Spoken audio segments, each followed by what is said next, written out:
శ్రీమాత్రే నమ. జై గురు దత్తాత్రేయ నమ. ఈ వీడియోలో మనం ఏప్రిల్ 1వ తారీఖు నుంచి ఏప్రిల్ 15 మధ్యలో జరగబోయే పక్ష ఫలితాలు మీనరాశి వారికి ఏ విధంగా ఉండబోతున్నాయి అని పరిశీలిద్దాం. మరి మీనరాశి వారికి ఈ పక్షంలో మరి ప్రారంభంలోనే ఒక 5 గ్రహాలు రాశిలో ఉండగా ఈ వారం ప్రారంభమైంది. చంద్రుడు ధనస్థానంలో ఒక 2 రోజులు ప్రయాణం వల్ల కుటుంబంలో శుభకార్యాలు చేస్తారు. కుటుంబ అవసరాలకి కుటుంబ వ్యక్తులతో ఎక్కువ సమయాన్ని గడుపుతారు. ఏదో ఒక ఎంటర్టైన్మెంట్ కార్యక్రమంలో మరి ఈ పక్ష ప్రారంభంలో పాల్గొనడం జరుగుతూ ఉంటుంది. మొత్తం మీద కుటుంబ సభ్యులతో ఆనందంగా గడుపుతారు. అలాగే వాళ్ళు మీరు కలిసి కొన్ని మంచి నిర్ణయాలు చేసుకోవడం, అలాగే ప్రయాణాలు ఎక్కువగా ఈ పక్షంలో చేయడం జరుగుతూ ఉంటుంది. మరి కుజుడు ధనాధిపతిగా ఉన్నటువంటి కుజుడు పంచమ స్థానంలో మిత్రక్షేత్రంలో ఉండడం వల్ల చాలా వరకు కొత్త ప్రయత్నాలు, ఉద్యోగంలో మార్పు కొరకు కానీ ఏదైనా ఒక స్థిరాస్తి కొనే ప్రయత్నం కానీ జరిగే అవకాశం ఉంది. అలాగే మీ పిల్లల యొక్క విద్య, వాటి ప్రవేశం, వారి యొక్క ఉద్యోగం, పెళ్ళిళ్ళు, వాటి కోసం కూడా ఎక్కువ ప్రయత్నాలు చేస్తూ ఉంటారు.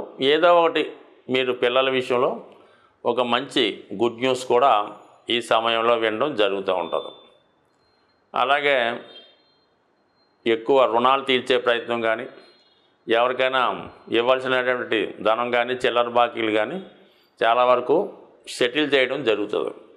అయితే ముఖ్యంగా శని భగవానుడు రాశిలో ప్రవేశించడం వల్ల రాహువుతో కలియడం జరుగుతుంది. అంటే ఇమీడియట్గా శని ప్రవేశం అయినట్టునే రాహు ఇంచుమించుగా మరి కుంభరాశిలోకి ప్రవేశించడానికి దగ్గరగా రావడం వల్ల ఈ ముందు 2 గ్రహాలు కలుస్తాయి అన్నమాట.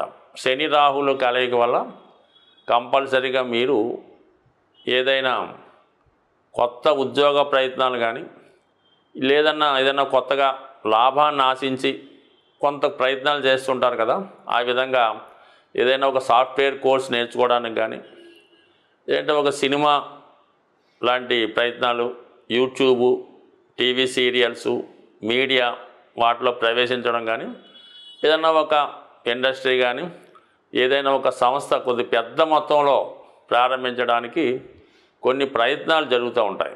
ఆ వ్యక్తులను సంప్రదించడం, అలాగే విదేశంలో ఉన్నటువంటి మీ మిత్రులను సహకరించడం, కొంత టెక్నాలజీ సేకరించడం, ఏదైనా మీ యొక్క వ్యక్తిగత అభివృద్ధి కొరకు ఆర్థికంగా ఎదగడానికి ఏదో ఒక ప్రయత్నం చేస్తారు. అటు సినిమా రంగంలో ఉన్నవారికి కానీ, వైద్య వృత్తి, సాఫ్ట్వేరు, రైల్వే, ముఖ్యంగా విద్య, ఇటువంటి సంస్థల్లో ఉన్న వాళ్ళకి, ఆ రంగాల్లో ఉన్న వాళ్ళకి చాలా వరకు వారి యొక్క ప్రయత్నాలు చాలా వరకు నెరవేరుతాయి. ఏదైనా ఒక లార్జ్ స్కేల్లో చేసే ప్రయత్నాలు ఫలిస్తాయి. దానికి ఇన్వెస్ట్మెంట్ కూడా ఇనీషియల్గా చాలా ఎక్కువ అవుతుంటుంది. ఇవన్నీ భరించగలిగే శక్తి ఉన్నప్పుడే మీరు దాంట్లో దిగాలి తప్ప ఏదో ప్రారంభంలో ఏదో స్టార్ట్ చేసి గబగబా సగం పని పూర్తి చేసి దాని తర్వాత మనీకి ఇబ్బంది పడవలసి ఉంటుంది.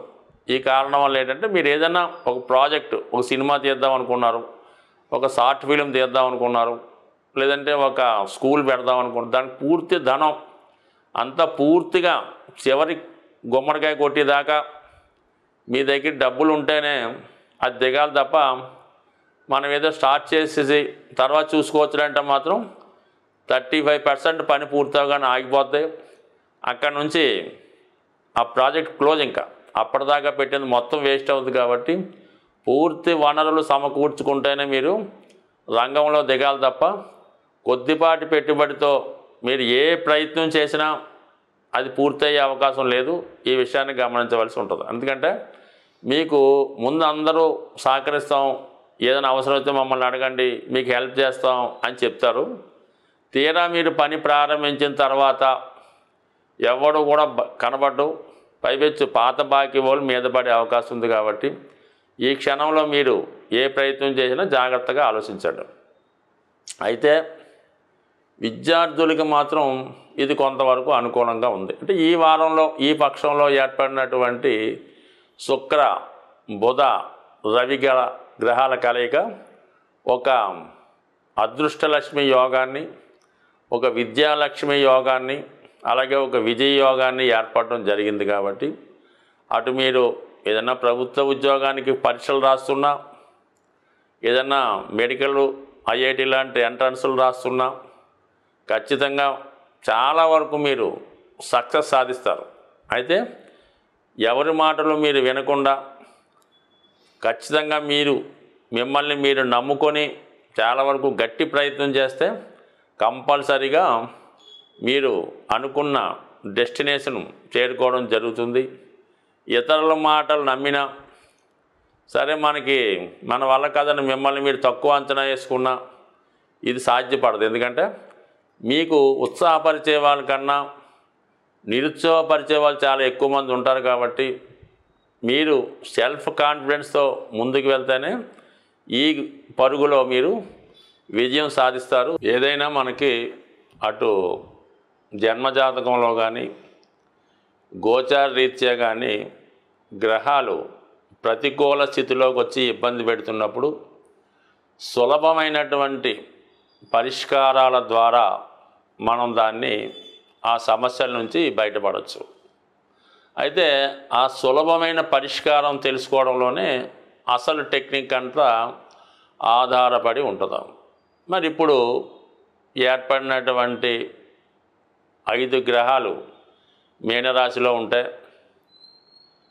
మరి గురువు పరివర్తన ద్వారా, అలాగే కుజుడు జలతత్వ రాశిలో ప్రవేశం వల్ల ఇవన్నీ కూడా ఎక్కువ గ్రహాలు ఈ జలతత్వ రాశుల్లో ఉండడం జరుగుతూ ఉంది ఇప్పుడున్నటువంటి స్థితి. అంటే ఏదైనా ఒక రాశిలో శత్రుగ్రహాలు కలిసినప్పుడు ఆ రాశి కారకత్వాల్ని, ఆ గ్రహ కారకత్వాల్ని నాశనం చేస్తుంటాయి. మిత్రులు కలిస్తే నో ప్రాబ్లం, శత్రువులు కలిస్తేనే ప్రాబ్లం వస్తుంది. ఇక్కడ శత్రుగ్రహాలు ఒకే రాశిలో కలయడం వల్ల, మరి జలతత్వ రాశిలో కలడం వల్ల మనం ఏవైతే శత్రుగ్రహాలు ఇబ్బంది పెట్టే గ్రహాలు ఉంటాయో వాటికి అభిషేకం చేయడం ద్వారా ఆ గ్రహాలు మనకి శాంతినిచ్చి మంచి మార్గాన్ని ఇస్తాయి. దానివల్ల మీరు శని యొక్క అనుకూలత కొరకు శివుడికి అభిషేకం చేయడం, మరి చక్కని శుద్ధమైనటువంటి జలంతో అభిషేకం చేయడం వల్ల, రాహుగ్రహానికి అమ్మవారికి కుంకుమతో కలిపిన నీటితో అభిషేకం చేయడం వల్ల, మరి లక్ష్మీ అమ్మవారికి పాలతో అభిషేకం చేయడం వల్ల, అంటే శుక్రగ్రహ అనుగ్రహం కోసం, మరి బుధుడు అక్కడ ఉండడం వల్ల బుధగ్రహ అనుగ్రహం కోసం మరి విష్ణుమూర్తిని అభిషేకం చేయడం వల్ల, అంటే వెంకటేశ్వర స్వామికి అభిషేకం చేయడం వల్ల, ఇక గురుగ్రహానికి ఇంచుమించుగా దక్షిణామూర్తి శివుడు కూడా ఓకే, కుజగ్రహానికి సుబ్రహ్మణ్య స్వామి, ఈ గ్రహాలకి అంటే వారి సమస్యను అనుసరించి వివాహం, రుణాలు సుబ్రహ్మణ్య స్వామి, ఉద్యోగం, ఆర్థిక బాధలు ఇవన్నీ శని భగవానుడికి, అంటే శనిగ్రహం వల్ల కాబట్టి శివుడికి, మరి వ్యసనాలు, అపకీర్తి, దుష్ట ఆలోచనలు, బ్యాడ్ క్యారెక్టరు ఇవి పోవాలంటే రాహుగ్రహం అమ్మవారికి కుంకుమ కలిపిన నీటితో అభిషేకం చేయడం. సో ఈ విధంగా అభిషేకం చేస్తూ మంచిది. అయితే ఏదన్నా ఇప్పుడు రేపు వస్తున్నటువంటి, అంటే ఆల్రెడీ మనకు ముందుగా ఉన్నాం కాబట్టి, మరి ఉగాది నాడు, అంటే ఉగాది ముందు రోజు వచ్చే అమావాస్య రోజు ఏదైనా ఒక నదీ ప్రవాహంలో ఒక పీచుతో ఉన్న కొబ్బరికాయ సాయంకాలం సమయంలో వేయడం వల్ల కలుగుతుంది. సో ఇవన్నీ మనకు కాదు అనుకున్నప్పుడు మీరు ఏదైనా ఒక పుణ్య నదిలో స్నానం చేయడం వల్ల సమస్త గ్రహాల యొక్క ఇబ్బంది నుంచి తొలుగుతారు. అది ఎక్కువగా మన ప్రాంతాల్లో ఉన్నటువంటి, అంటే విజయవాడ అవచ్చు, రాజమండ్రి అవచ్చు, కర్నూలు అవచ్చు, ఎక్కడ మనకి కృష్ణా గోదావరి నదులు ప్రవహిస్తున్నాయో వాటి వల్ల, అలాగే ఆ అవకాశం కూడా లేనివారు చక్కగా ఏదైనా శివాలయంలో దర్శనం చేసుకొని ఆ శివుణ్ణి ధ్యానించుకోవడం వల్ల సమస్త దోషాలు తొలగే అవకాశం ఉంది. స్వస్తి.